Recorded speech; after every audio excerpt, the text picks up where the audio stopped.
guys? What is up? What is up? Welcome back to the stream. Tonight we are going to be playing, as you can see, some sweet Boros Living End shenanigans. So today we actually have this list. I brewed up a list similar to this a long time ago. It was going to be kind of a mono red thing and just be living in. It was actually a budget deck that I was building for somebody. So we had definitely a different mana base going on here and some other things. But the core of the deck still stands true. This is just normal Living End. For those of you who don't know, just go over real quick. Living End is a 0 CMC because it has no CMC card, so it's 0 CMC, and you can suspend it for 2 black black. It's going to exile all creature cards in all graveyards, make each player sacrifice all of their creatures, and then all those creatures that were exiled previously will return to the battlefield.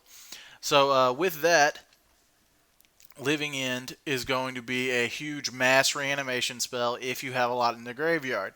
And ideally, you never want to suspend this card. If you're suspending it, you're playing it the fair way. Living End, we want to be playing the competitive decks most of the time are going to be playing this the unfair way. And the unfair way is to either play it for free off of a card like Electro Dominance, which we have over here. It's going to be a fireball, deal X damage to any target. And you can cast a spell with convert a mana cost X or less from your hand. So for 2 mana at instant speed, we can cast a Living End. Or we have Kari Zev's Expertise. Kari Zev's Expertise lets us gain control of target creature or vehicle until the end of the turn. Untap it, it gains haste, and then we can cast this, any card with CMC 2 or less from our hand without paying its mana cost. So we have 2 of these spells that we can actually cast for free off this. One being Living In, the other one being Crashing Footfalls, which puts 2/4/4 green trampling rhinos into play. On top of that, though, Living End, we have to have creatures in the graveyard. So our deck is full of very large cyclers, things that cycle for 1. So today we're playing Viashino Sand Sprinter. This is probably the worst cycler in the deck. It is a 4/1 with Trample and Haste, which is nice. It is a little bit more on the aggressive side, and you'll see why we play this one here in a little bit. It does return itself to our hand at the end step, though, so it isn't great. But cycles for a single mana. Street Wraith. Cycles for a 2 life, 3/4 with Swamp Walk. We have Monstrous Carabid, which is going to be a 1 mana cycler. Has to attack each combat if at all possible, and is a 4/4. Desert Ceradon, big cycling 6/4. We have cycling for just any color of mana, Vigilant 3/6 with Vantasaur here. So those are our cyclers here. We also have Fairy Macabre that is we can discard, we can exile up to 2 cards from graveyards. That means we can't just cycle this, or we can't just pitch it for free. This isn't a cycle effect, but we can just pitch it for free if we want to get an extra body on the battlefield. We can use this to hit Uros. We can use this to hit things that are being targeted by a Snapcaster Mage or a Mystic Sanctuary, all kinds of stuff. Then we have 3 Abrades, lastly, to wrap up the deck.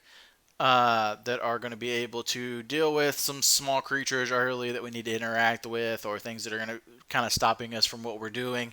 And we also are able to destroy target artifact because our deck is very, very bad against Chalice on 0.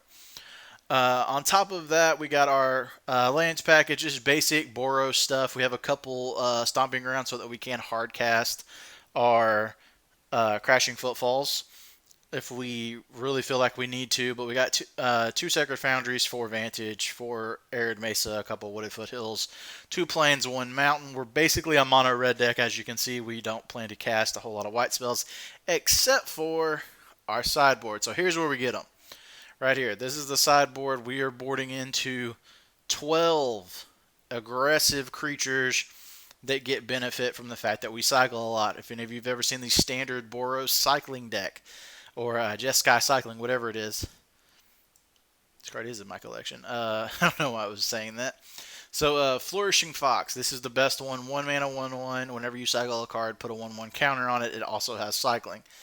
Then you have Valiant Rescuer. Cycles for 2, but whenever you cycle another card for the first time each turn, you get to make a 1/1 Human Soldier token. It's a 2 mana, 3/1. And then you have Drannith Stinger, which is a 2 and a 2/2 that's going to deal 1 damage every time you cycle. Putting a couple of these out on the battlefield can really spiral out of control for our opponent. We're not bringing in the Zenith Flare because we're expecting our opponent to bring in Graveyard Hate, so our opponent goes, land go, we go land Flourishing Fox, and they're kind of confused, and then they go land Rest in Peace. We play a Rescuer, and then cycle a Street Wraith. We're so far ahead. So we do not have any hollow ones. Papa Thick.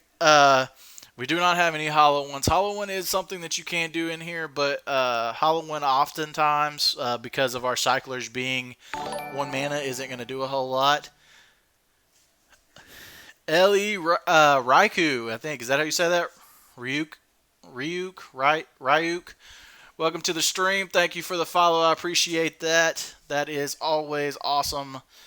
And finishing off our deck tech, we have 3 Guttural Response. Guttural Response is just kind of our version of Mystical Dispute for our red deck. Just counter target blue instant spell, so that we can help force through our combo whenever we do want to stick with Living End. Also pretty good at stopping counter spells. So we do have this, which is going to be nice. We're also going to be able to keep in Crashing Footfalls as another way to be aggressive with this plan. And that's the deck, guys. So we're going to go ahead and try it out in a league and see how we do. This is definitely a different list. Not your usual. But the Juke here is actually pretty good. So for those of you who don't know what the Juke is, in Living End terms, is basically what we're going to do is our opponent, game 1, we're going to try and live the game. This list seems as good as I like the aggro sideboard. Yeah, thank you. So I like the aggro sideboard plan too, and with Crashing Footfalls, we actually get to be a little bit more aggressive as well, because we can just go like turn 1 Fox, turn 2 Electro Dominance them on their turn, get some Crashing Footfalls in, and then just go cycle, and we're attacking for a ton of damage. We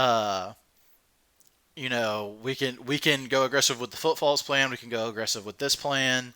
But what we're going to do is we basically take out, so say we win game 1 with Living End. Our opponent is naturally going to want to bring in Graveyard Hate. So they bring in their Rest in Pieces, their Tormod's Crypts, their Graph Digger's Cage, because they don't know how Living End works. P.S. Living End does get around Graph Digger's Cage. But anything else that they bring in, and we board out all of our Living Ends, a couple of our Cyclers, and a couple of our cards that might just not be very good in the matchup. And then we board into all of these aggressive creatures. So while our opponent is playing early Graveyard Hate, maybe mulliganing to a bad hand, that is supported by the fact that they have their hate cards, we're just going straight on the value plan, trying to hit them in the mouth and get the game over with quickly. Either by getting a big Fox, going wide with Rescuer, or just pinging them a ton with the Stinger. Alright, so we won the die roll here. Let's see what we got. I think this hand's fine. We have 3 Cyclers, and we have 2 lands. We have an Abrade to do something. We also have a Footfalls, which means if we draw into something, we can definitely use that, or if we draw into some other stuff. I think this hand's fine.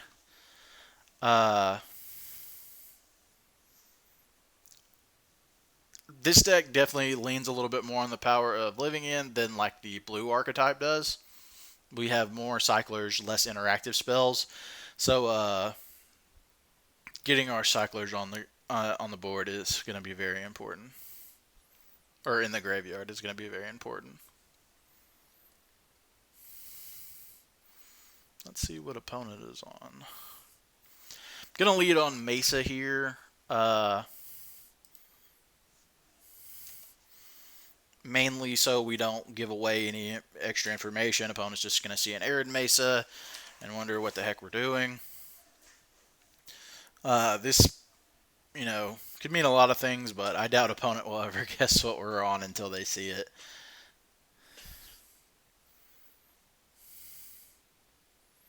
Thoughtseize. Totally fine with getting Thoughtseized here. I'm not going to cycle in response because we could possibly get pitched into something that, or draw into something that is actually irrelevant that we don't want discarded. Opponent's very confused.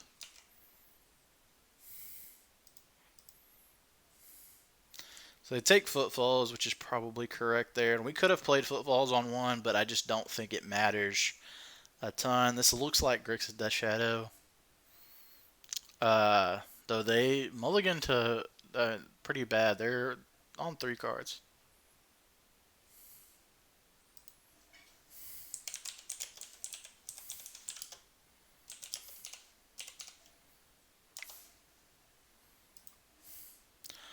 So let's get Sacred Foundry here. We will pay 2. And let's cycle Ceradon just because it's the biggest.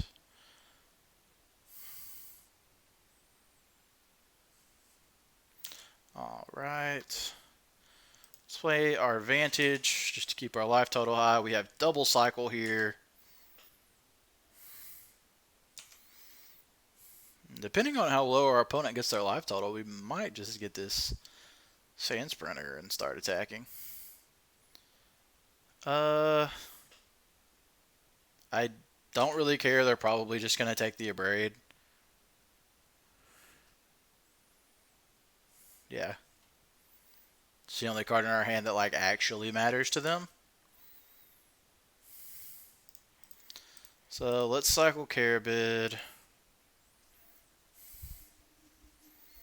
And then I think we're going to cycle Ceradon. We might just actually hardcast this Sand Sprinter, which is one of the good things about Sand Sprinter. Fairy Macabre's actually interesting there. Okay.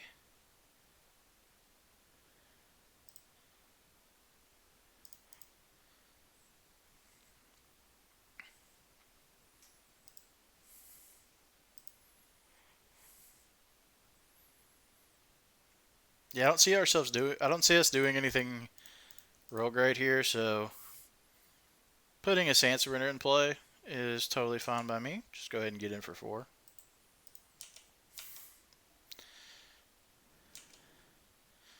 They are on Death Shadow. That does help them a little bit, but we also are pretty decent at just poking through a little bit of damage.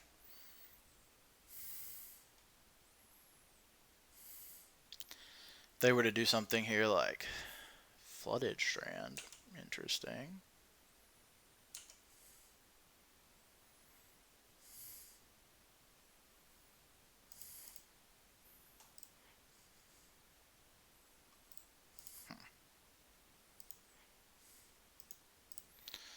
So I'm going to cycle this first. Alright.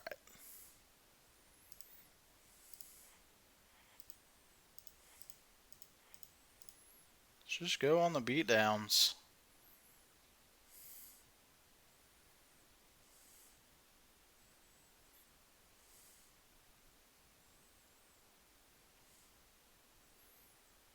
Cling to Dust our Ceradon. You got it.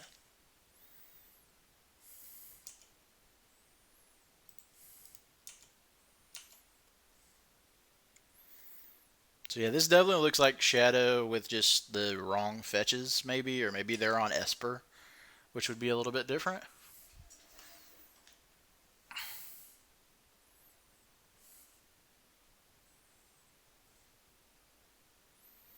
Yeah, so they're just playing the budget fetch land and Flooded Strand.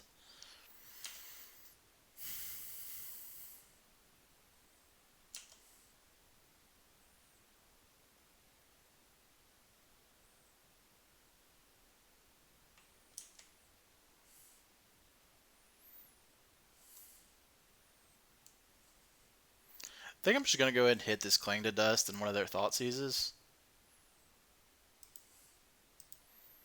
Because they're not really pressuring us, and I don't want to get clinged again.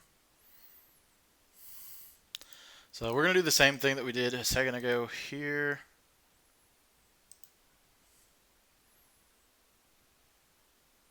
Sweet. Okay, so... I actually think we're going to wait here.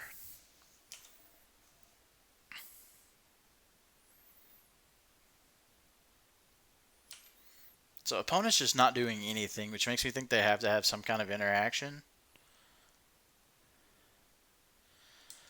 And we can play around them having interaction here.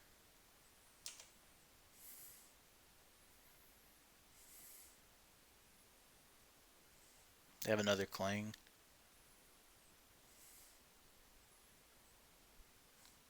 Yeah, clinging the footfalls is fine. That doesn't really do anything.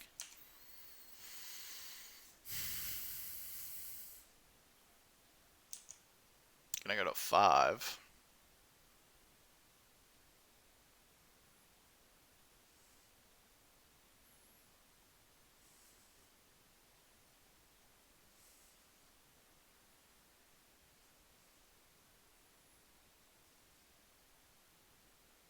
Yeah, so now in response to this Gurmag Angler, so that, yeah, we'll do this in response. Electro Dominance ourselves for 0.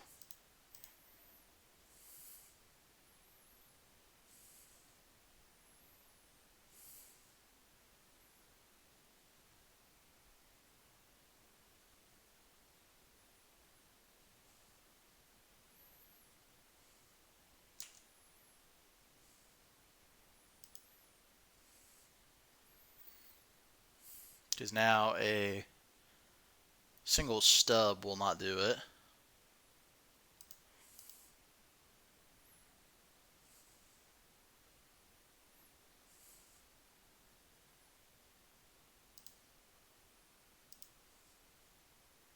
Yep. Got him. Sweet. Alright, so interesting because Dust Shadow does have a lot of removal and discard, so it's interesting if we even want to Juke. Like, obviously they're probably going to want to cut a decent amount of their removal, bring in more counter magic. So I think we're going to go ahead and try the Juke, see if we can get them. That's what we came here to do. Oh, not all those. A Braid is not something we want in this matchup. It kills literal nothing. Get rid of the Living Ends. We'll keep the Footfalls. I like Fairy Macabre. Karizev's expertise is actually very good in this matchup. We can probably trim a couple. We want Electro Dominance because of Crashing Footfalls. I can trim 1.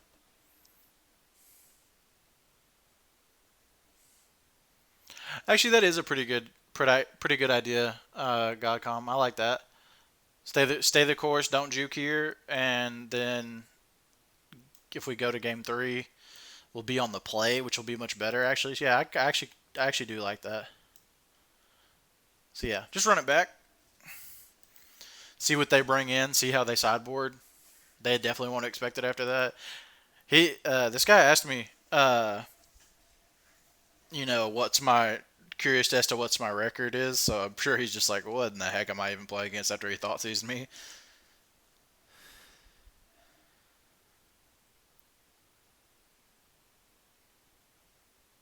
No, you're not too late. You're not too late. I like that idea. I think that's actually better. I don't think I'm too late either. Yeah, my sideboard's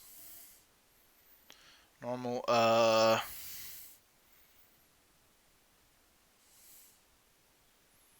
This hand does what we want it to do. We're cycling.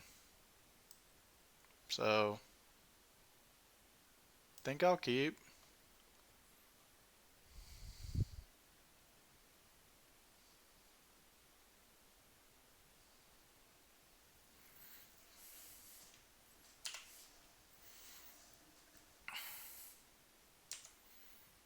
I can do that too.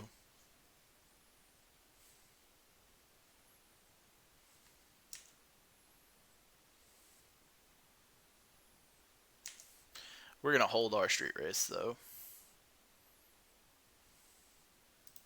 Just going to lead on mountain here. No reason to put the fetch out and shock if we don't have to.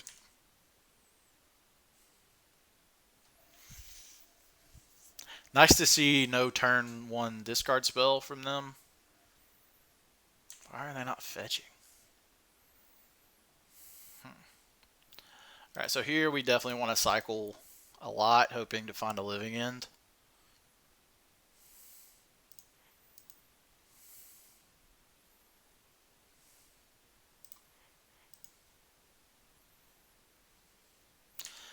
Alright, so now we have 2 Don't effects and a load of lands.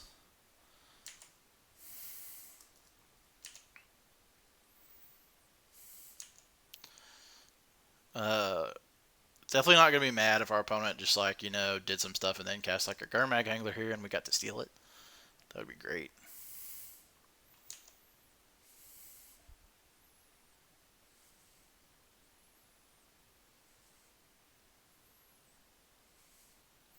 Death Shadow. Got it.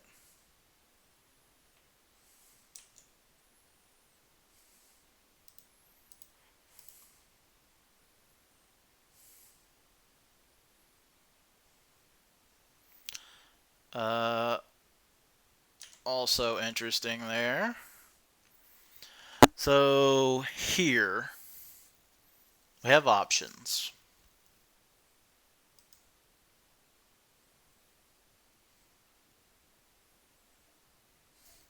So I'm really thinking about trying to abrade on their upkeep.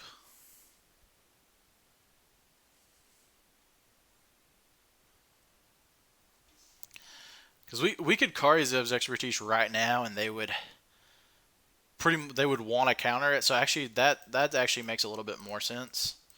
So we just go ahead and Karizev's expertise as a removal spell here. And if they don't counter this, I feel fine to fire off the living end.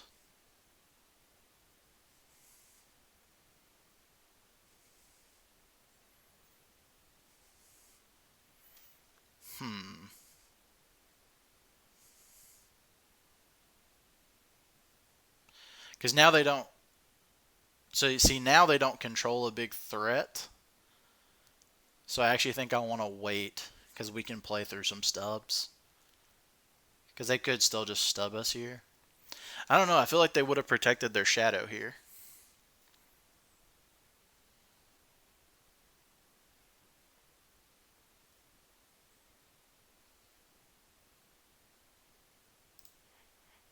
Let's go for it.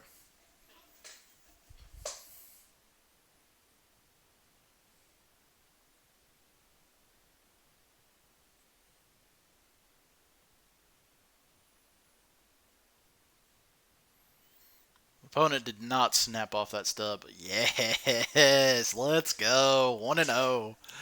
1-0 with the Boros shenanigans. Oh, I love it. I love it. Opponent did not see that one coming. That's for sure. Good call there, Godcom. I like it.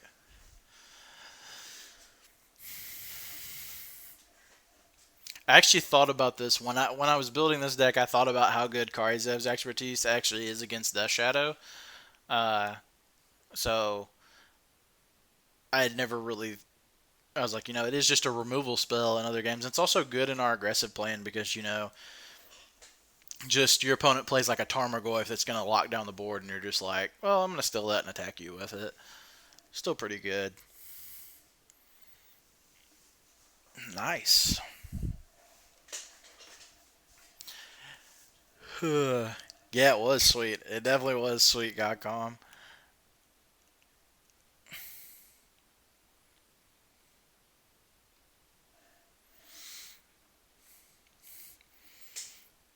I'm excited to see this plan. I really want to see this plan get to do some action. Who knows though? Maybe we just that play was 200 IQ. Yeah. I mean that was the thing. Put put Karizev's expertise and just see if they have it. Like if they don't do anything, then we have the option. I was like, surely, like unless the shadow player was just like completely playing me and did or had a lot more threats, there's no reason to let their shadow die when they have one mana and a gate in hand when we tap out. Yeah, we'll be on the play. Turn 2 Electro Dominance. I'm down. I am down. Followed by a Sand Sprinter. Ugh. Yummy.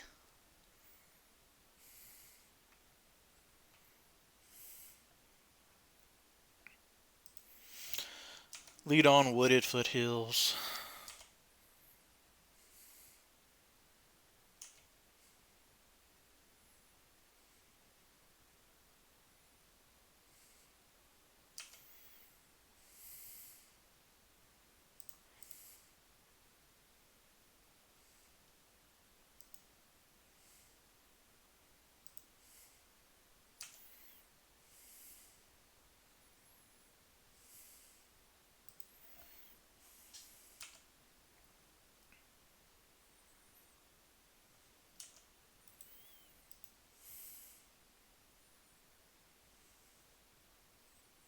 Oh God!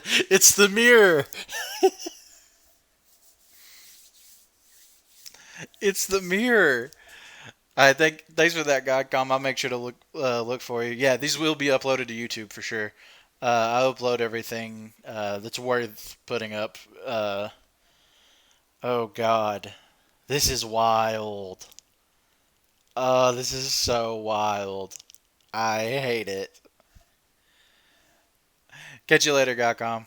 Thanks for hanging out. The mirror. And we know they have Force of Negation too.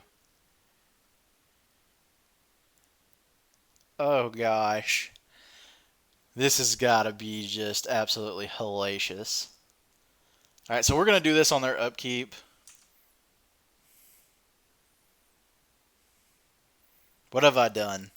I put out one YouTube video, and this is what happens to me. uh,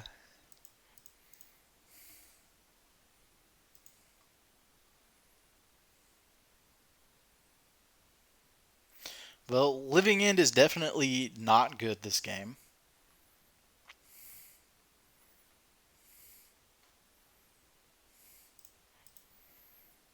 That is for sure.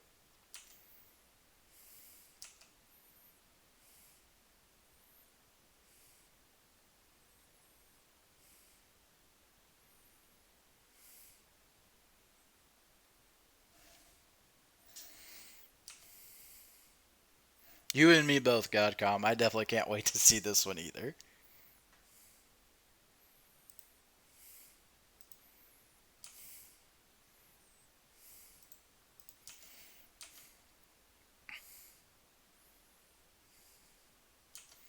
Really looking for some of those fairy macabres. That would be nice for right about now.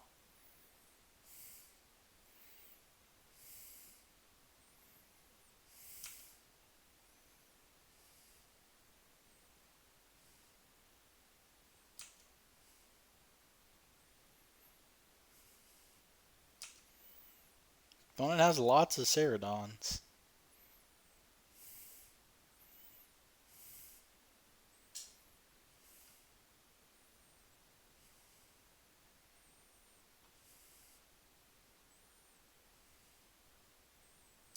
Cycles another Ceradon.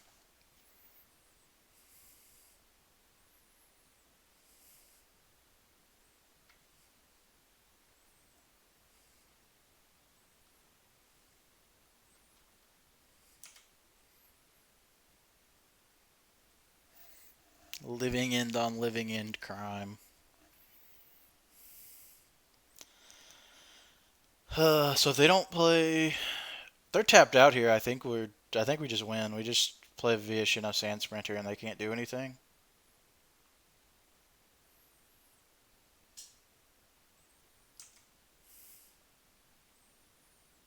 I don't want to reveal that I actually have these cards in my hand.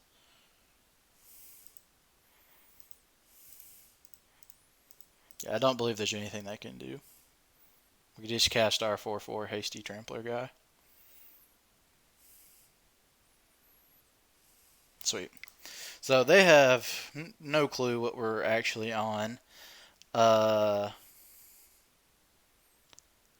so this is interesting. Do we flip? I don't think we do. Because if we flip, we put them at a strict disadvantage or a strict advantage if they can find the living end. A braid is not very good here. Unless they have their own chalice, unless they're playing the chalice of the voids, but like that shuts off what they're doing too, so I'm fine with it. So we're just gonna play some guttural response in here and see what we can do. Huh.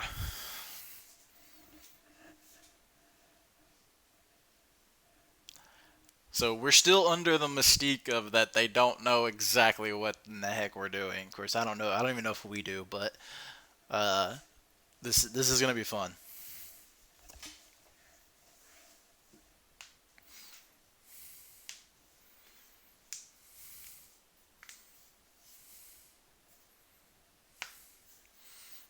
They're trying so hard to sideboard too. I'm trying to think like if they're playing my list. There's not a whole lot of graveyard hate outside of actual Ashiok, which like would be kind of brutal. But again, I think yeah, we're just on this crashing footfalls plan pretty hard. Uh, I think we're gonna keep this hand. Obviously, this living end is not the greatest, but I don't know. I think we keep this and just hope to draw into some lands. But we can fire off Electro Dominance on their turn if they tap out. Because we know they have force, so we don't want to do it on our turn. If they're playing the even somewhat close to what version I was playing.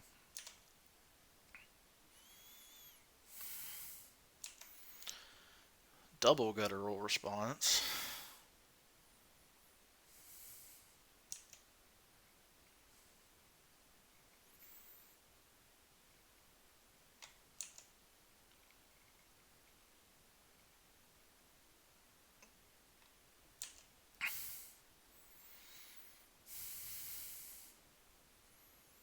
Wonder if they go for like a super aggressive living end early.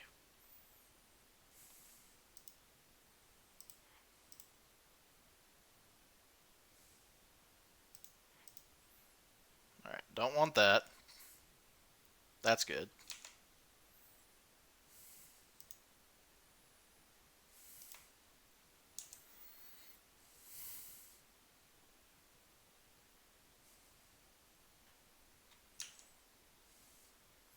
So we need to draw another land that is not our plains, or we need them to tap out. One of the two.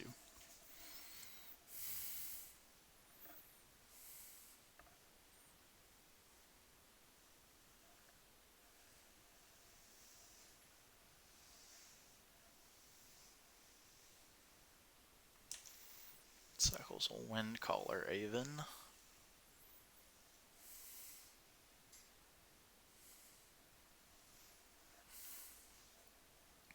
So right now their board of stuff is much better than ours.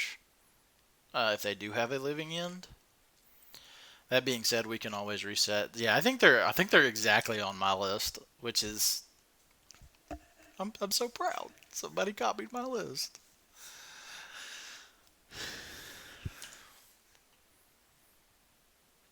So I'm really gonna kind of shun them away from wanting to do anything that involves the living end. Of course, that's all we will ever draw. Okay, that was nice. So now I don't. Now I would love them to actually go for a living end. They missed a land drop there, which is actually kind of nice for us.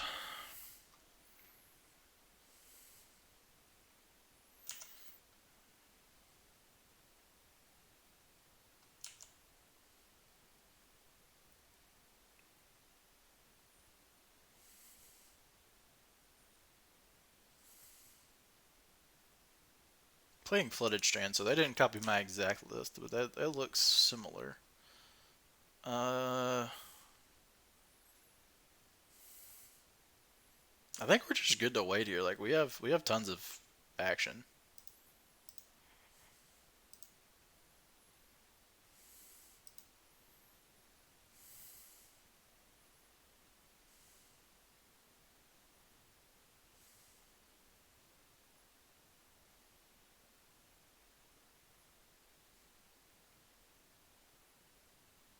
Hmm.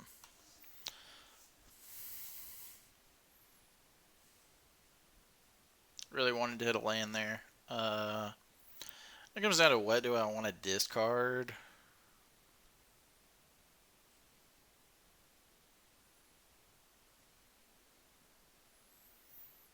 I think I want to say this Fairy Macabre. So it's probably just going to be this Footfalls. Thought I was playing Teamer spells with Greater Gargadon and Simian Spirit Guide.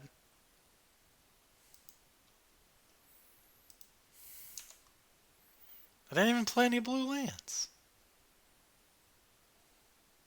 Oh, they're going for something.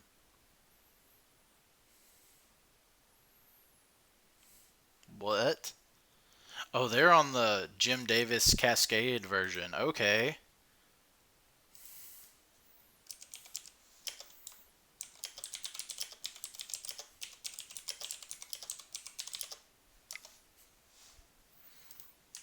Alright, so yeah, they're on the Jim Davis, or not Jim Davis, but there's been some lists of these going around in the Discord for Living End.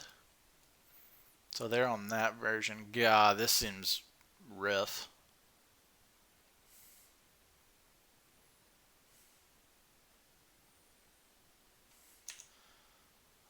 Okay. Land. Yeah, I told him I didn't even play any blue lands, and he was like, "Oh yeah, you're right." Like I'm just over here on like straight Boros. I guess I had the Stomping Ground game one, which could have fooled him. Said he's not familiar with the Electro Dominance. Damn it.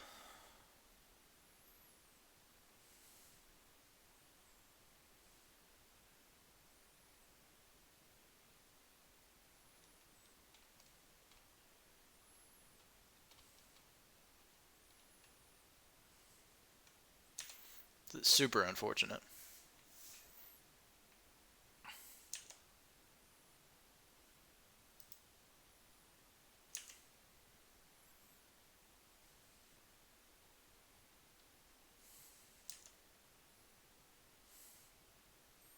So our opponent's doing nothing.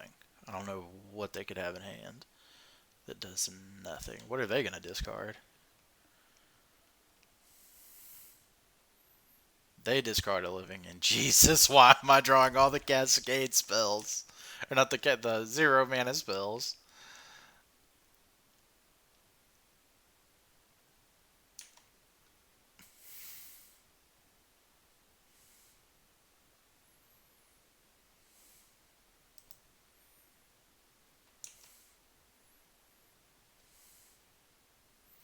Yeah, like they went ahead and pitched their Living End, signifying that they either have a ton of them already or they don't plan on casting them. I don't know what they're scared of from me other than just bringing my stuff back. Oh my god. Land. Please land. Thank you. So now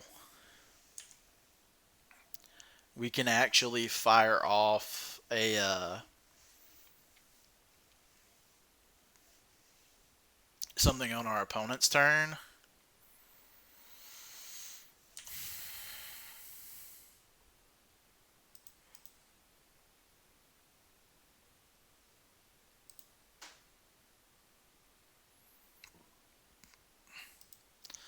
Which I'm going to try.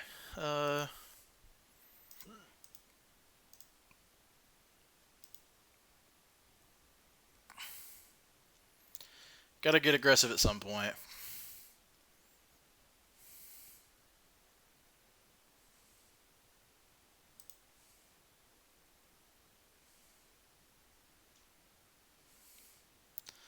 Question here. So win collar Avon's a 4-3. This is a 3-4.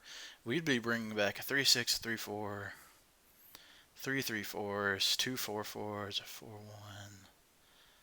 So we'd be attacking for 4, 7, 15, plus 9, which is 24. And they could block at most four of it. Maybe.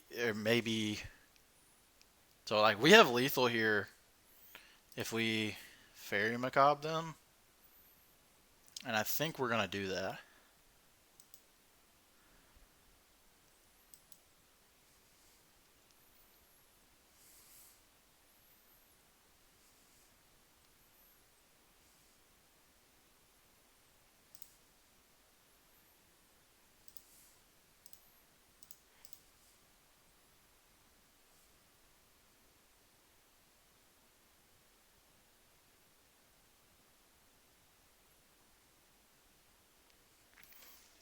Because they shouldn't have any one-mana interaction that's on their turn, so they can't have force. The best thing they can do here is cycle one other creature to get it in, or if they just have like multiple Street Wraiths, which would feel bad.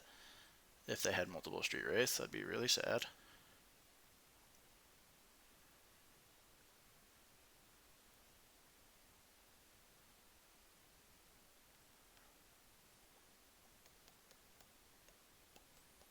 But if they did that,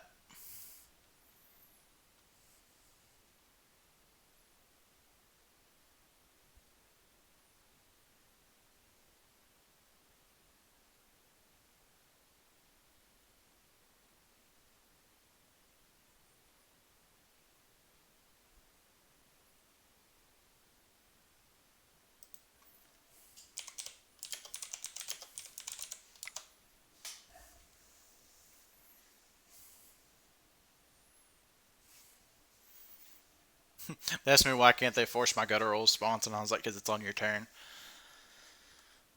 So, signifies to me that they don't have anything going here.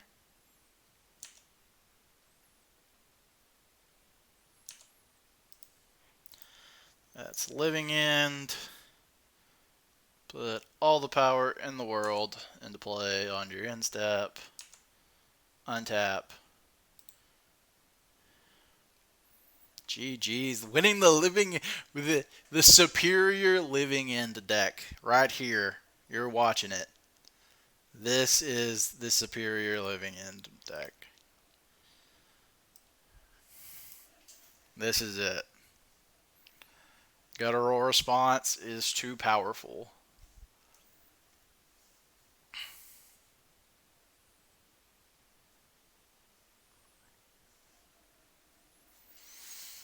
Guttural response, too good.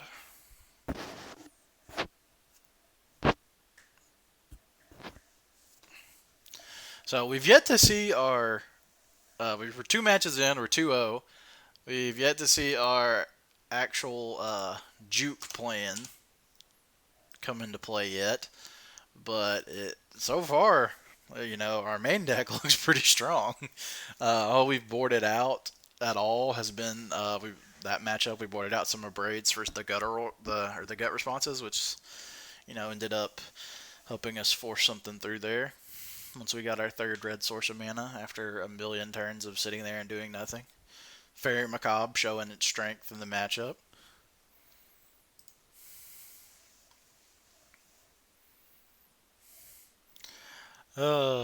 Winning the Living End mirror. That's just, that one felt good. All right, so we have a bunch of stuff that we want to be, but we don't have double red. We have some cyclers, but I'm not feeling this hand too much.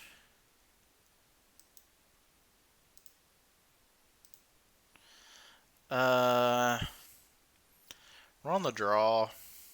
Yeah, I just think we can do better than this hand. Since it's not very explosive, we have a lot of air. Like this hand I like a ton better. We'll probably pitch. It's probably Vantasaur because it does just about the same as Street Raid does, but it's harder to cycle. Because obviously, we're going to feel really bad if we're playing against Burn and we have these two Street Raids, but this could give us like a really good aggressive Street Wraith turn. Or aggressive Living End on turn 2. Assuming we can find our second land, which I would hope to. We're going to have 4 draws at it. Yay! No discard spell from an opponent. I got scared there. I was like, in the end, it doesn't even matter. So let's keep that trend up there. Play a Renin 6, please.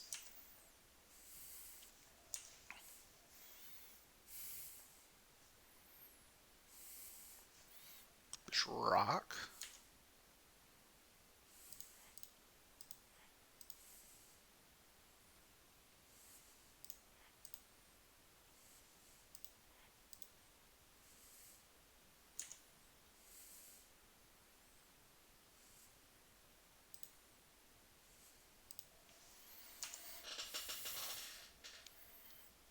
Okay.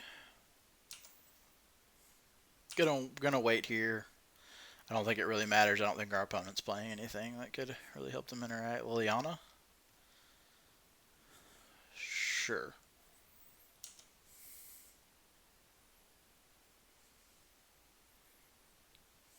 Let's pitch this Electro Dominance.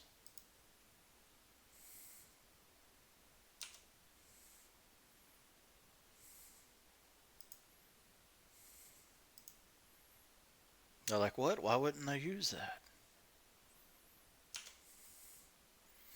Yeah, this is super aggressive good Living End here.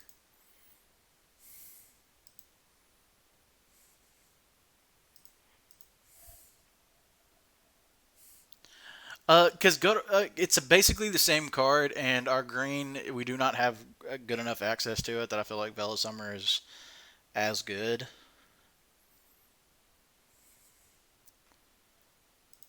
Boop. Oh, they discarded Questing Beast. That kind of sucks that we whiffed on that. Oh, but little did they know, we play the Janks over here.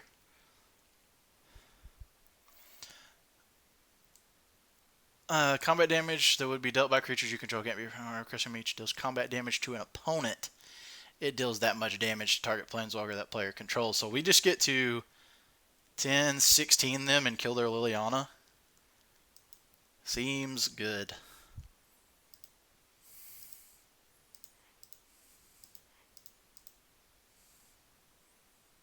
I'm not going to cast any spells.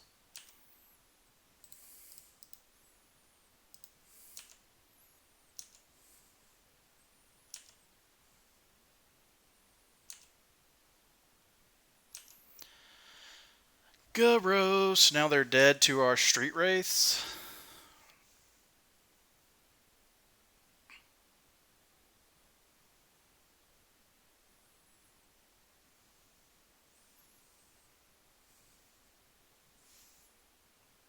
Kalidas. Okay, we have Swamp Walk, so game's over.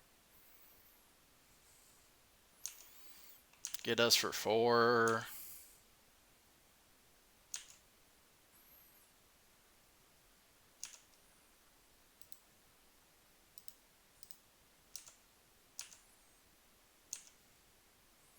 Them some nice swamps you got over there.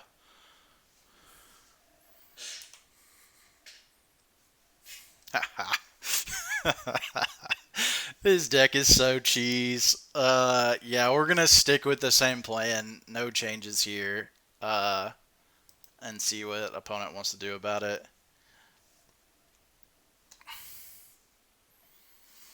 This is great. Yeah, Floop, I definitely think that Gut Response and Vela Summer is basically the same card here. I've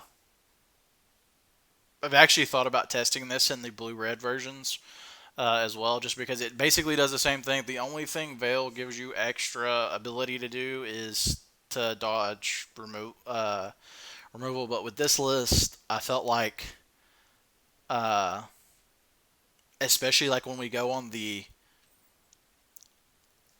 I didn't feel like we had enough green sources to really make it work, and we're playing a more aggressive, faster version, so we didn't want to like not do anything on turn one to hold up Veil of Summer.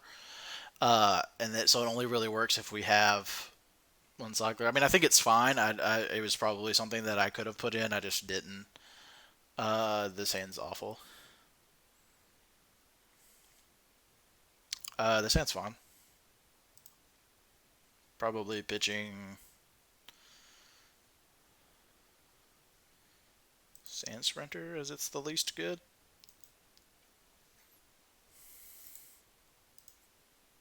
Let's not. I mean, yeah, I guess so.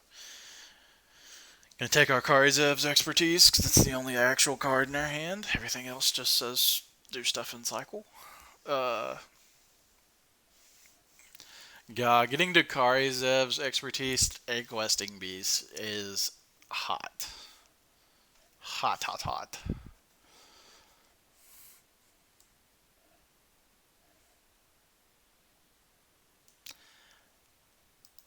I would just like to point out. Oh, they didn't take it? What? They took the Ceradon? Why?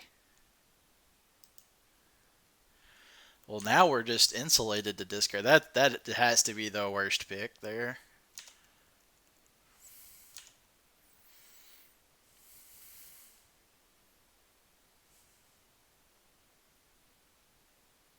Spell Bomb. Got it.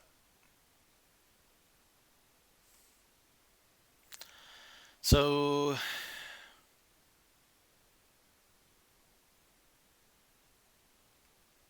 no use in playing to the graveyard now. But we do need to find lands. So cycling doesn't matter as much now. Yeah, because we're looking for Crashing Footfalls.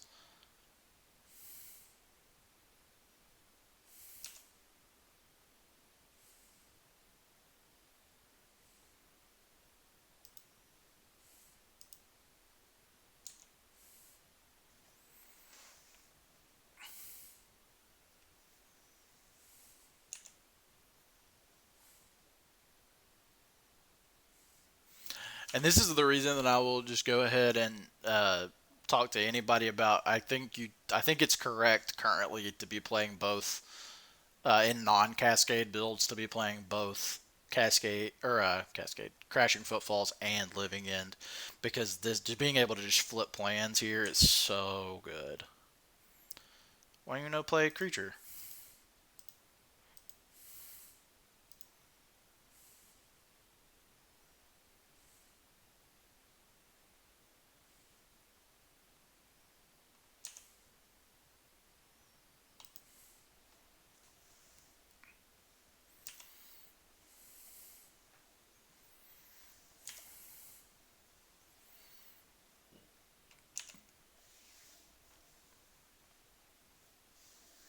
Are they just gonna not play a creature?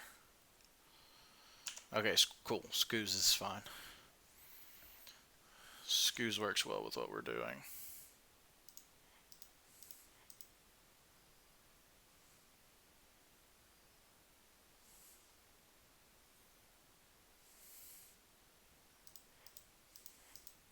And like at this point, these are just 1 mana draw card spells.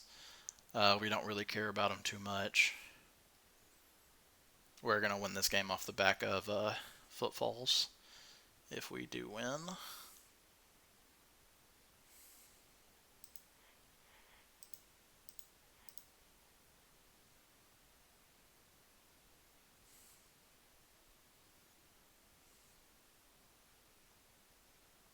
They're just gonna go ahead and crack this. Are they gonna draw a card and get some value?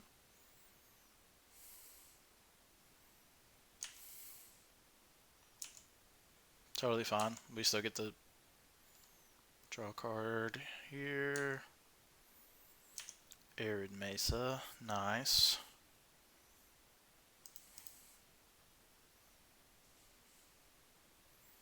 Let's just get our mountain here. Then we can Karizev's expertise this bad boy.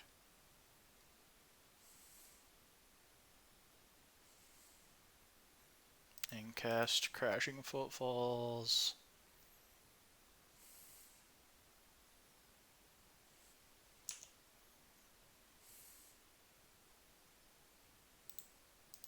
Get in for 2. Sadly, it probably would have been like more correct here to actually get our green source and eat their spell bomb, but I think that's just a little unnecessary. I doubt they can recur it, but you know, if they just jam a Luris in here, I'm gonna feel bad. But they got a Tarmogoyf, another Tarmogoyf. Okay, okay. So we only have land, sorcery, and artifact in there right now, so I don't want to put creature yet, because it's going to make the Goyfs too big. Definitely don't want to put instant in either.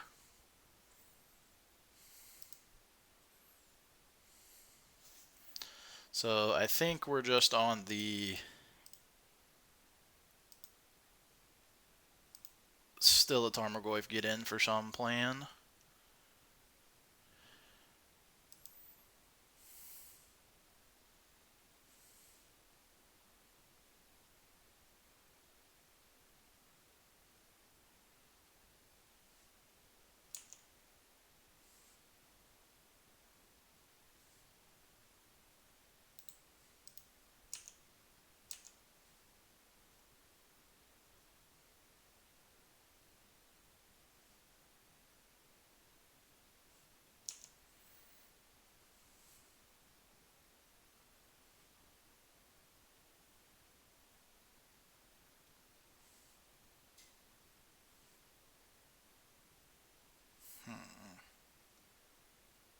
I think I'm going to cycle here just to see if we can find Fairy Macabre, because Fairy Macabre could actually kill these Goyfs.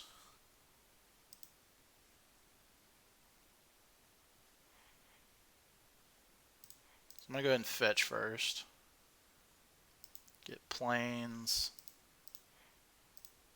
Draw a card here. That's a Footfalls and then cycle. Alright, so we didn't get there, but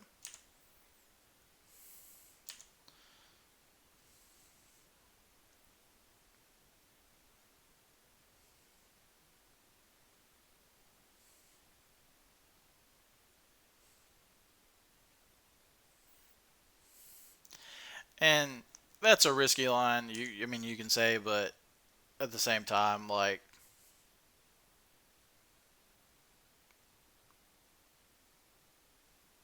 we're actually dead. Yeah, I didn't even think about that. Dead on the backswing. Yeah, that's fine.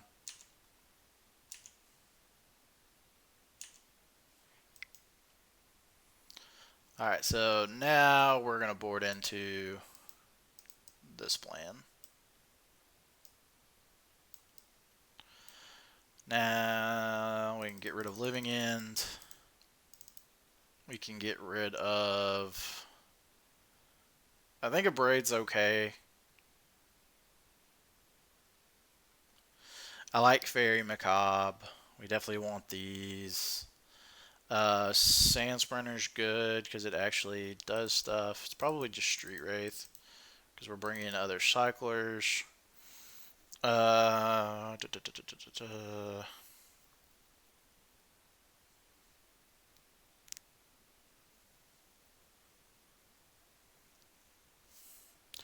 How important is Fairy Macabre?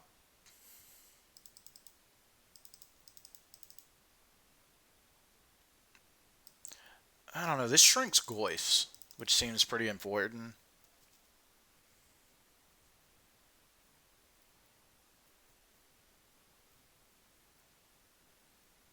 Also grows them, so.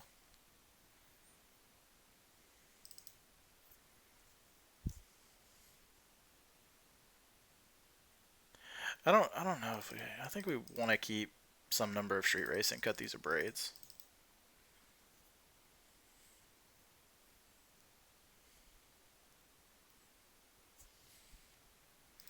Maybe shave one electro dominance. Yeah, let's try this.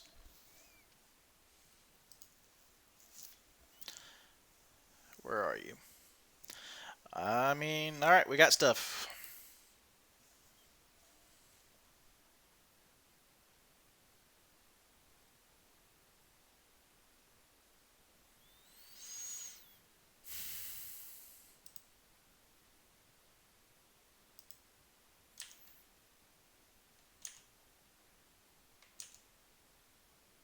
Let's see if opponent left in removal.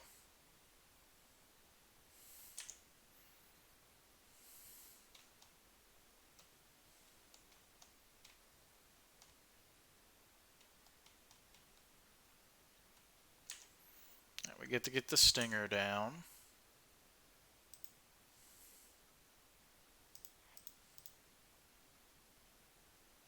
Actually, I think I just want to get the rescuer down because it's the better threat. This plays into removal, but this plays into other discard spell. I think we're just going to cast this one. Next turn, we'll have rescuer into cycle on their turn.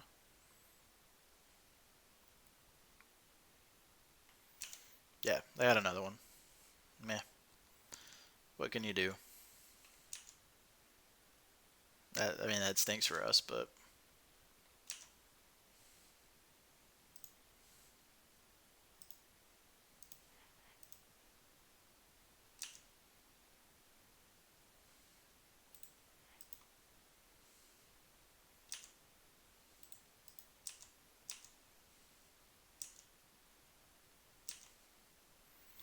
Oh my gosh, can we please draw a red source?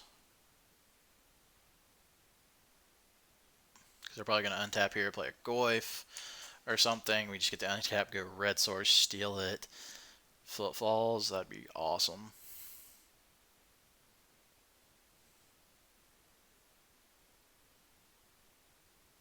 Liana's brutal here. Yeah, that's fine. Definitely don't want to draw any of our 6 fetch lands now, but are they milling us? They did. Thank you, because we were not going to hit any lands there.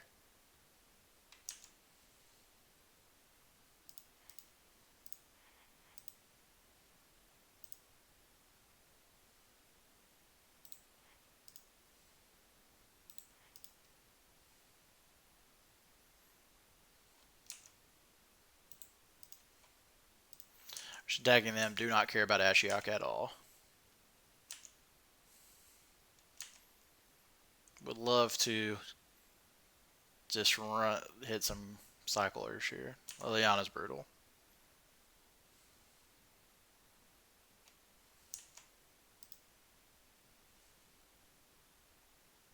Minus on us again.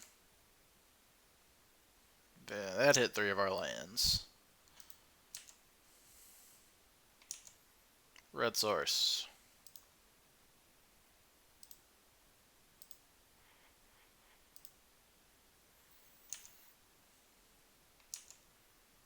This card will win us the game if they can't answer it and we can draw into some cyclers, but...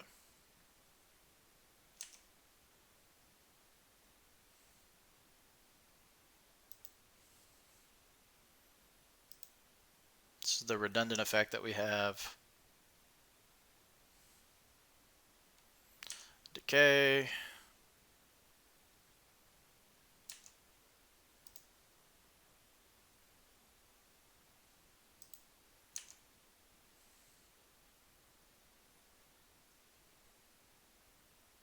Go to 5.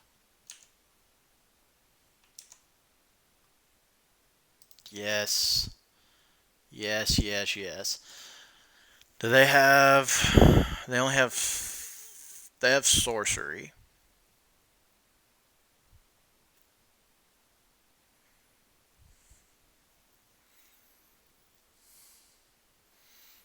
Sorcery creature, instant land. We can't put anything else into the yard.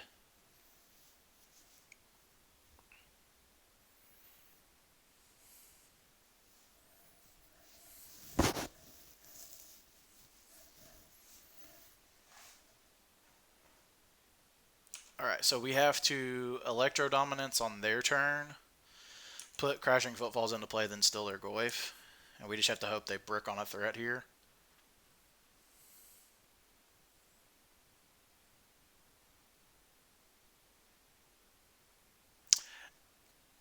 Am dumb.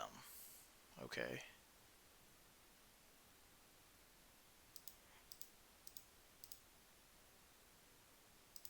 Guess we can hit them, though.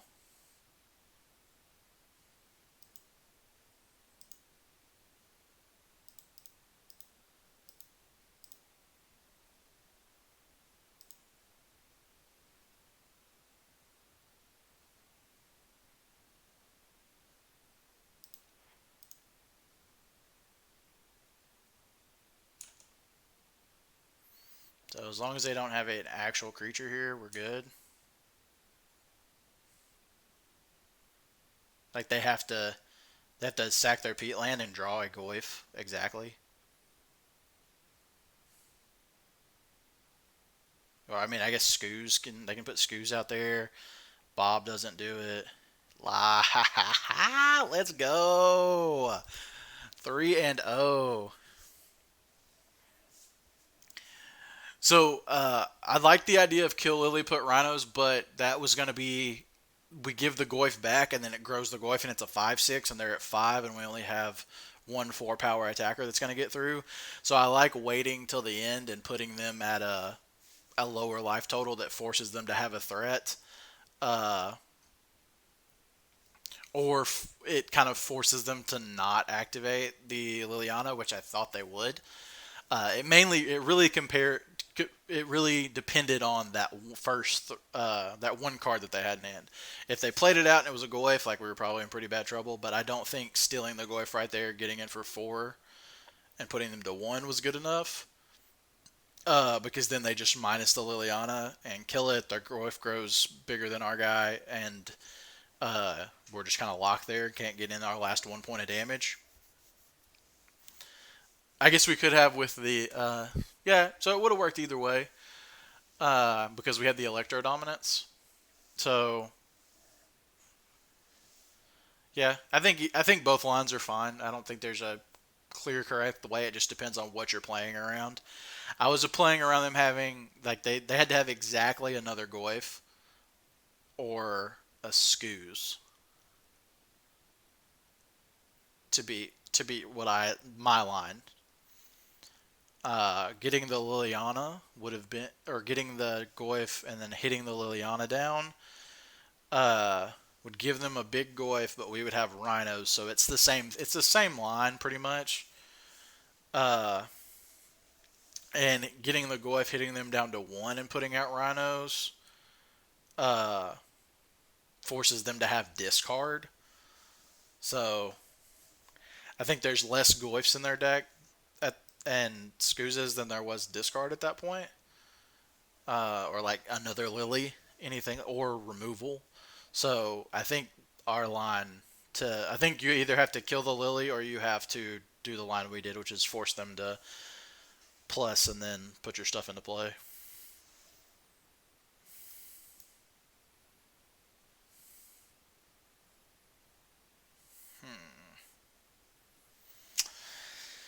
Uh, this hand's just okay. I mean, we're cycling looking for one of our 8 ways to play Crashing Footfalls early. We're on the play. We have cyclers though, which isn't bad. We have 2 of the worst cyclers. We also have an Abrade, which is something nice that we can like do something with, kind of buy some time depending on the matchup. Ugh. This hand's close. I think we can do better though.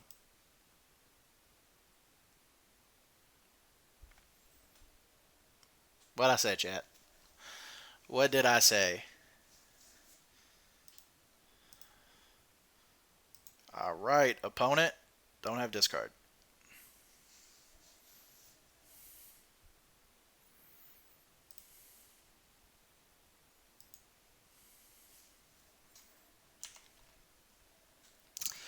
Pitching street right there because it's just the it's worse than this Ceradon, and we're going to be able to cycle them both at the same speed. We couldn't pitch a land or obviously our little combo. Also, just in case we are against an aggressive deck here. Utopia Sprawl, okay.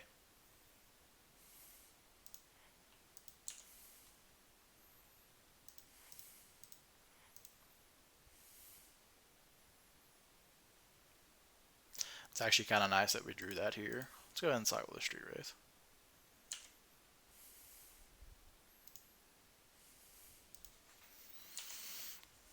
So it does kind of stink that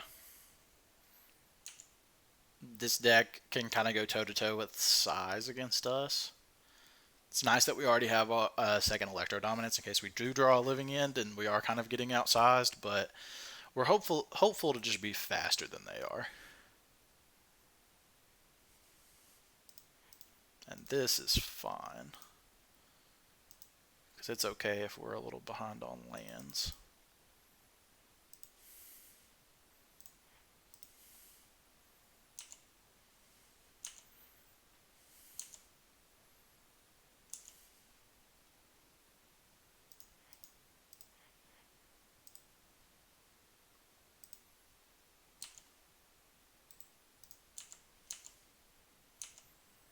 Get in for 8 there.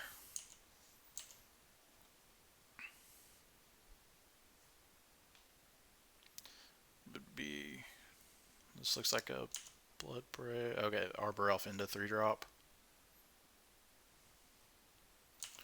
Bone Crusher Giant is fine. Kind of stinks that we have to trade with that.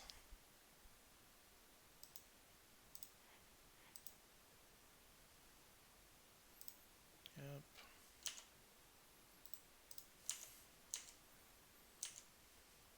We still get through for 4 damage here and put them to 5.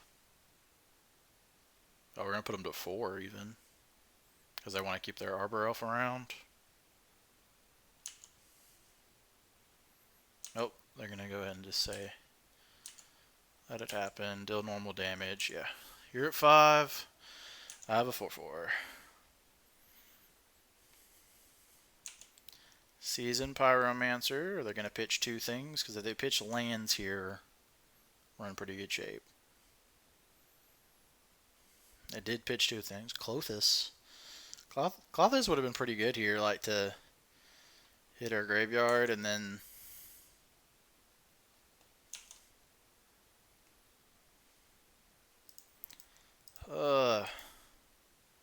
can we please, please, please?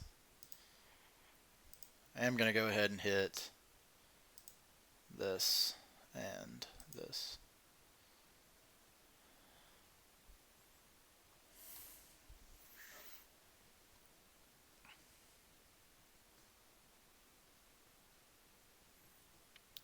We need our second red source.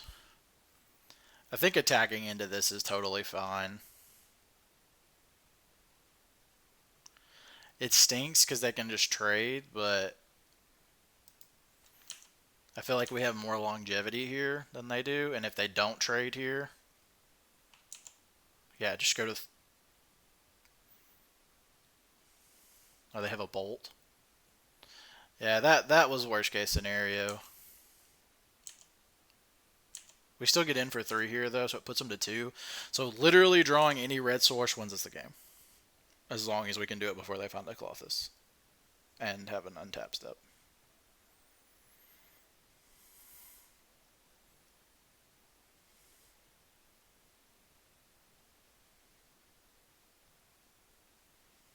Bloodbraid. Questing Beast. That's pretty good.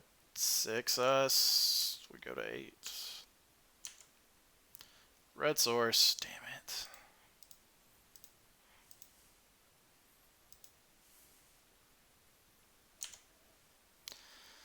Oh, that pillage is turning out to be so brutally good.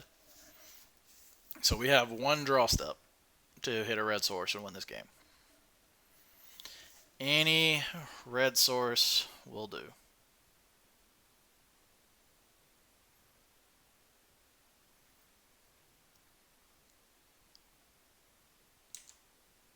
We're just dead. We're dead on board. I did math right. Yep. Brutal. Double planes coming back to get us. Would have drawn the tapped red source anyway. Tilt. Okay, so I definitely think we want to go ahead and rotate to this against them.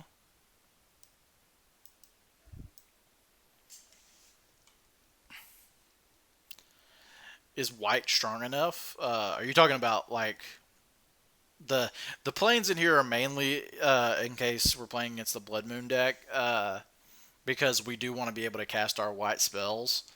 Uh, there, I could see that maybe it's reasonable to only have one planes in here, though. I just kind of threw the mana base together. I don't really care about Fairy Macabre against them. Braid is good against them. Probably cut some number of Street Wraiths against them.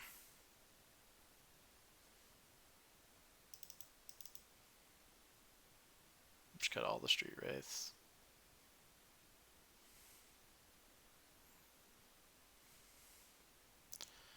And Ceradon.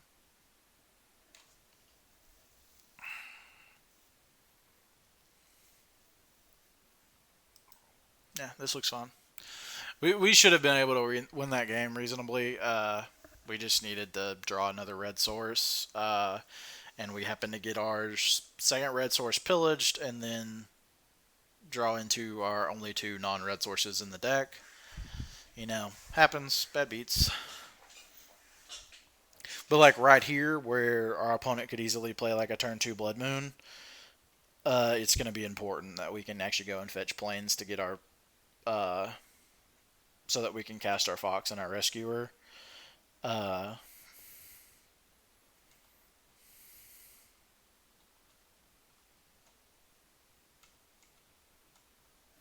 but I mean, as you can see from our fetches, like we're definitely a more red based deck. Uh, so that's what the fetches are geared towards, and we just have two planes in here so that we can likely we have a slightly higher chance of drawing into one, and we have a little bit more chance of and we also have our other stuff like here, like we have our planes, which is good. I like this hand. I think we're down to keep. I think we're just gonna lead on Mesa and pass. Just pray our opponent does not have Bolt.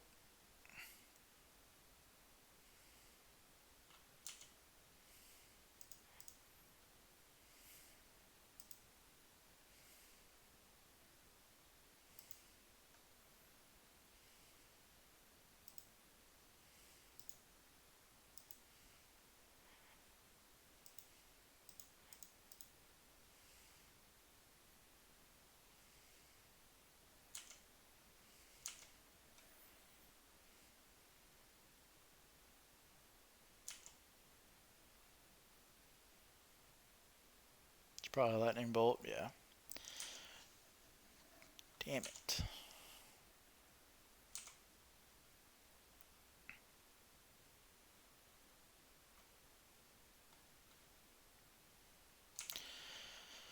Seeing them get mountain there is kind of weird. Makes me feel like they don't have a very impactful turn 2 play.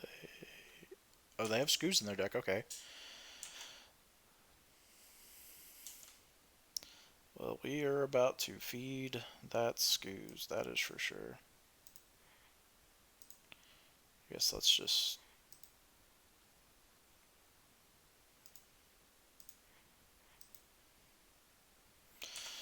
All the cyclers in the world, got all the cyclers in the world.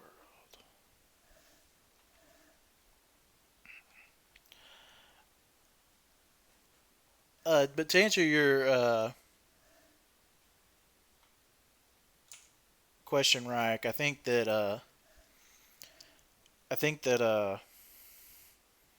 the white package so far, it's been strong enough. Like we're playing white for our sideboard cards, not for anything in the main deck really.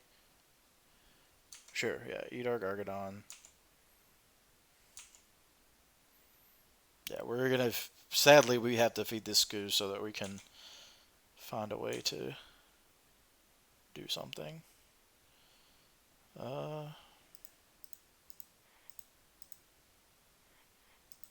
yep. Please don't have removal. It'd really suck if you did. And now we can get to the point where we just jump this thing forever. Dang it.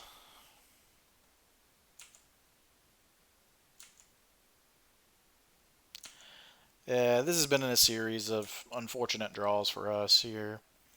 Red Source can still redeem it because we can. Oh, we're so close to this just being really good.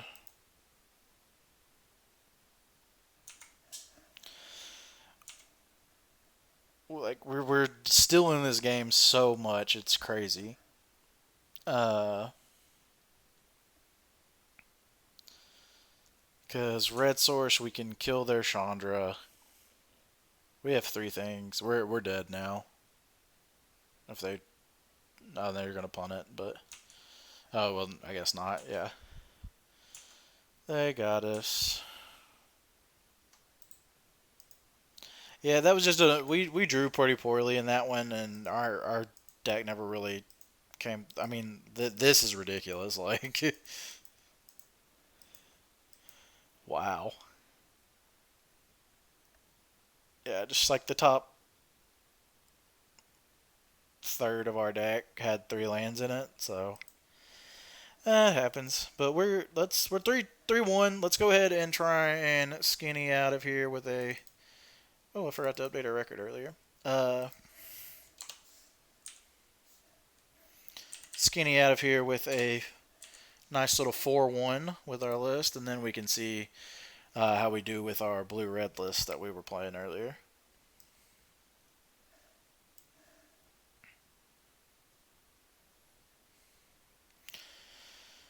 Blue-red list has actually been doing quite well online for me. We played it. I played it in practice to a 4-1, and then I 3-2 at a time, and then I played it on stream in 4-1s. And in between that, I did have 1-2-3 where I just like ran into the weirdest matchups and got like queued against the same person that I played against in round 2 and round 4 because they were in a different league. It was really weird. This hand's obviously unkeepable. We have a Kaiser. I mean, we have our combo. We're doing what we want to do. We're get to cycle a little bit, have a braid. So yeah, I think we're gonna keep this one. Probably want to pitch Sands. I don't know. I want to pinch Carabit here because Sandsprinter could actually get in for some damage here. Uh, After the Karzev's expertise, then we could pitch a Braid and just try and guarantee our land drops because we don't even know if a Braid's going to be good. I think that's actually smarter in the blind, so might get punished for it, but we will see.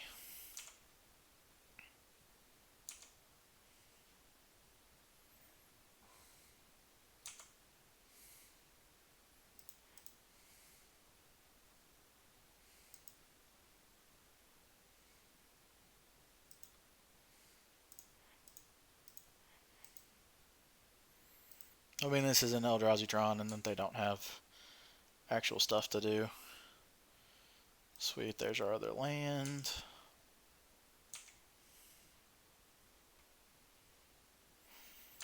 Please don't play Chalice on 0. No Chalice, no Chalice, no. Okay, Mindstone's fine. Sweet, they didn't have it.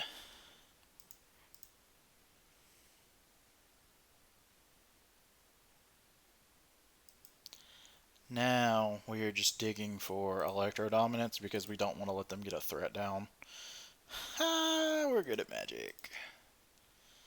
Actually, I think I'm going to hold on to the Sand Sprinter so that we can be aggressive with it.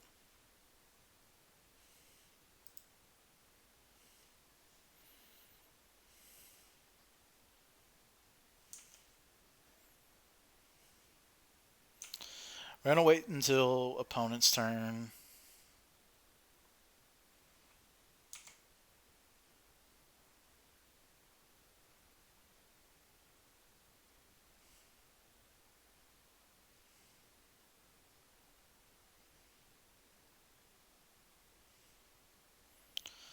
Uh, so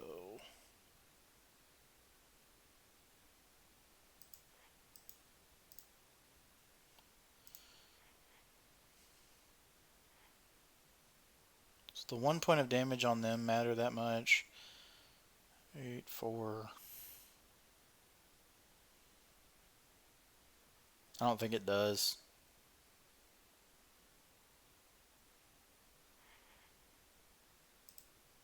I'm gonna go ahead and do it anyway.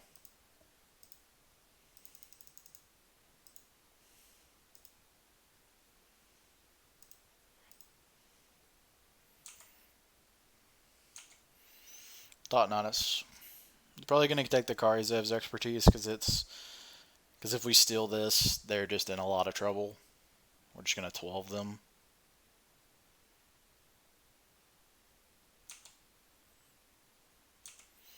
Karizev's expertise off the top. Yeah, I think we're just gonna fire in our Sand Sprinter.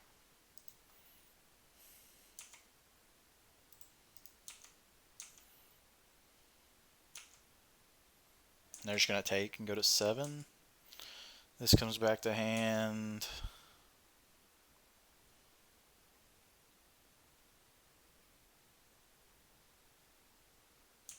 Matter Reshaper is fine.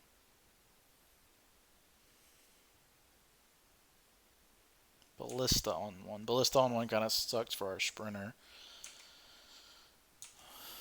Still fine, I think. Alright, so I think I'm going to go ahead and 4, 5, 6, 7. This is going to die here. They have to block this, or they die with this, or they die.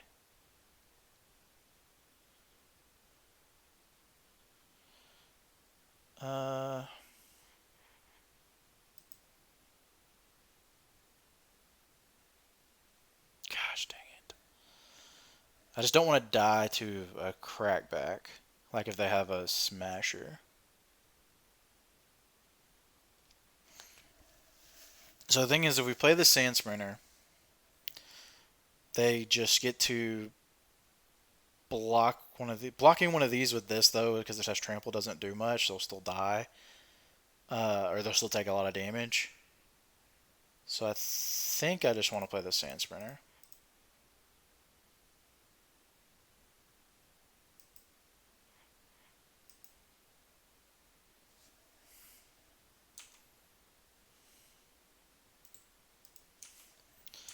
Attack here.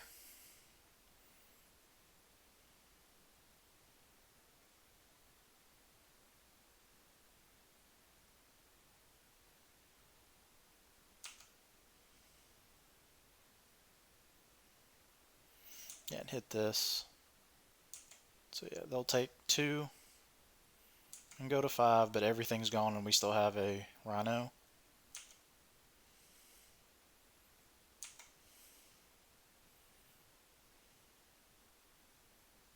So they enter Chalice of the Void, and they're going to go ahead and put it on 0. That's a little annoying for us.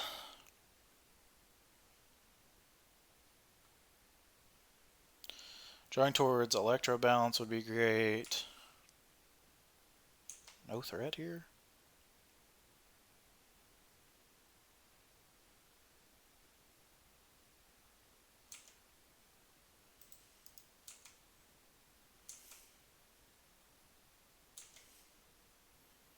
Some to 1.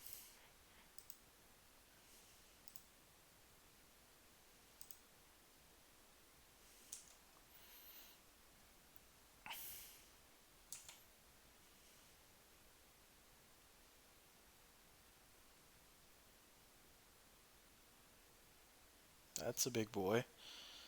Is this all his dust? Okay. Yeah, that's fine.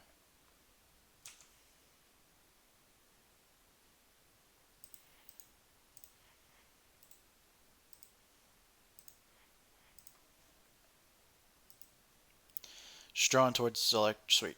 GG's.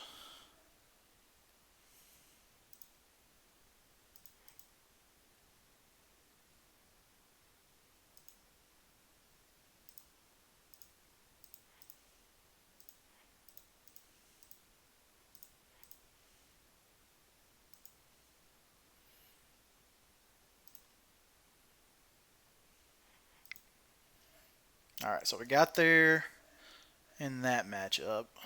That's nice. So definitely because I feel like, oh man, I don't know. Like Chalice on Zero really shuts down the Living End plan, so I think we don't want to lean on it hardly at all. We don't have to. I think we're gonna keep a Braid in. I don't know because they don't know yet about this.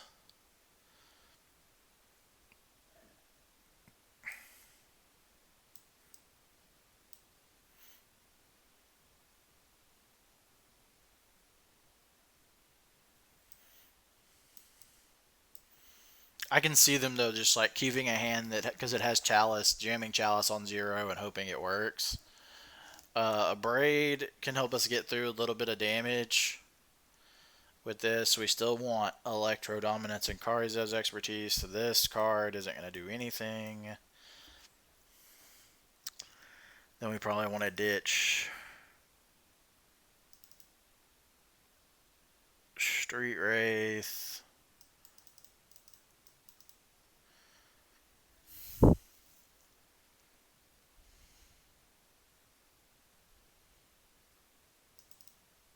Trim on an Electro Dominance.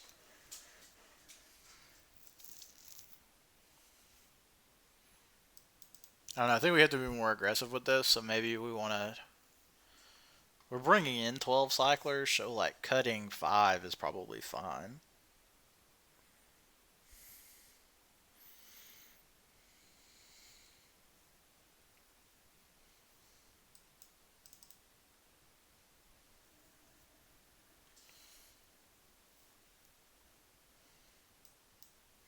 Yeah, let's roll with this. I like this. All right, chat. Let's get it. Let's get it going.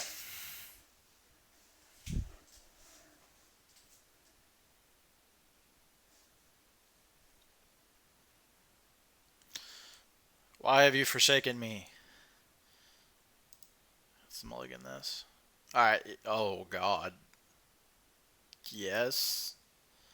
Yes. Yes. Yes. Everything. Yes. Uh. Yeah. Oh God. If we can draw into some cyclers, this hand is nuts.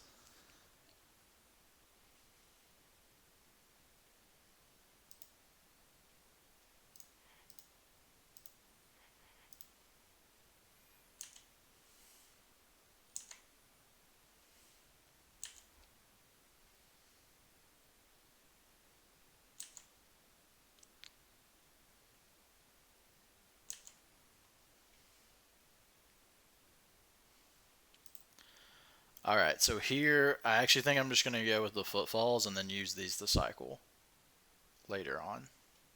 You might actually play the rescuer and then cycle with this. But I think footfalls is just a better clock.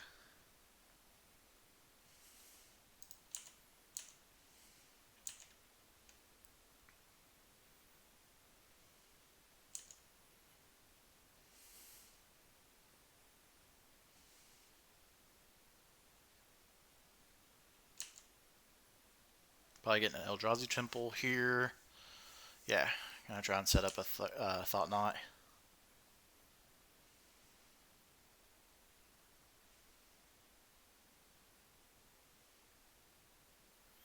Yeah. Let's just keep our life total high here.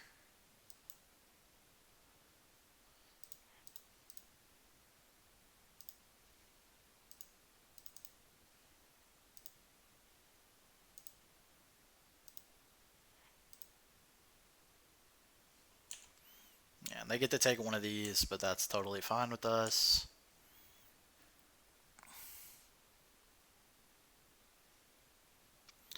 Probably they should have taken the fox actually, because now we're just in cycle mode. Nice. Is that worth playing? Just to get in a free 4 damage. Or, I mean, we could just cycle and make this fox big enough that it doesn't matter. I'm down with that.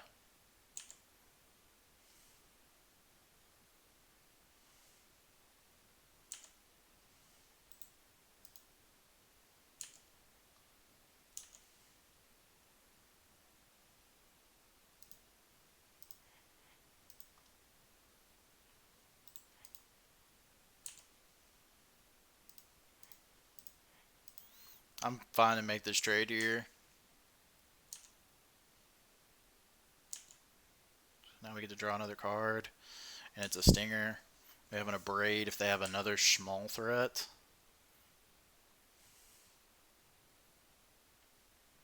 Dallas doesn't matter now. Mindstone is totally fine. Let's go.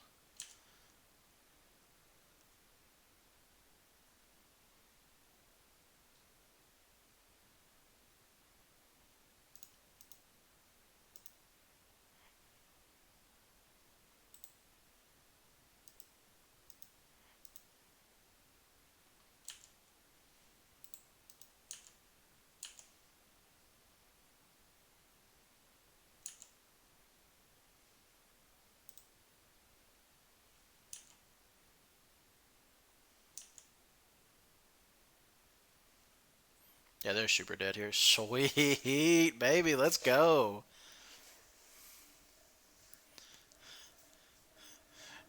Should put some light lo-fi music in the back room. Or in the background, yeah.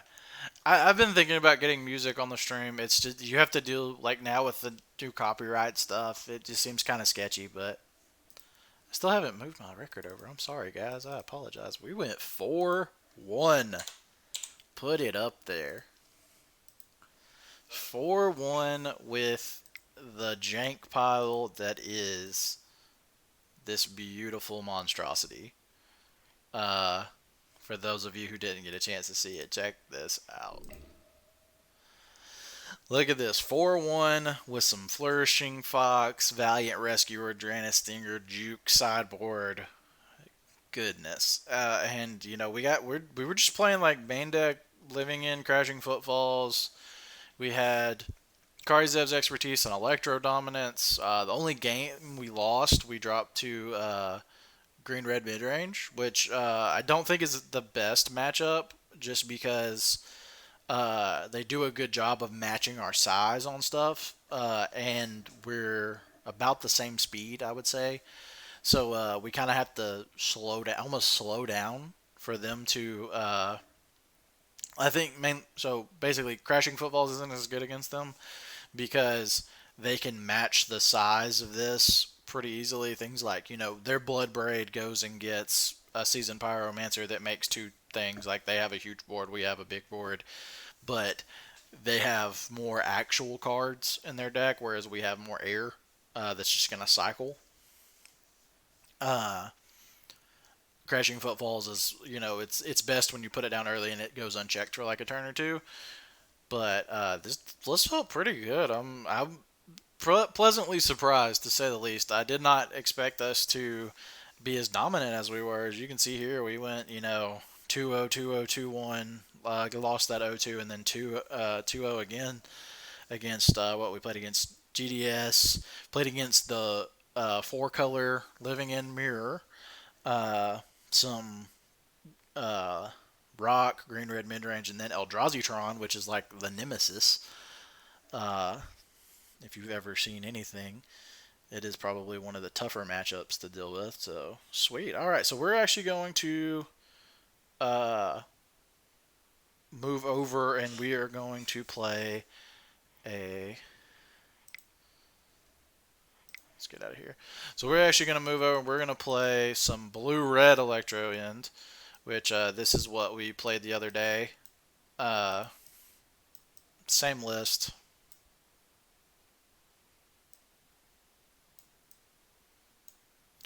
Go ahead and organize this. and we're gonna check this out. For those of you that have been watching this on Twitch, I appreciate you. Thanks for hanging out. I love having you guys on the stream. For those of you who are watching this on YouTube, I appreciate you as well. Make sure to leave a like and subscribe if you enjoy the content. I love putting it out for you. That lets me know what you like. And you can also check out this video. I will link it in the description. So, appreciate you guys. Stay cheesy.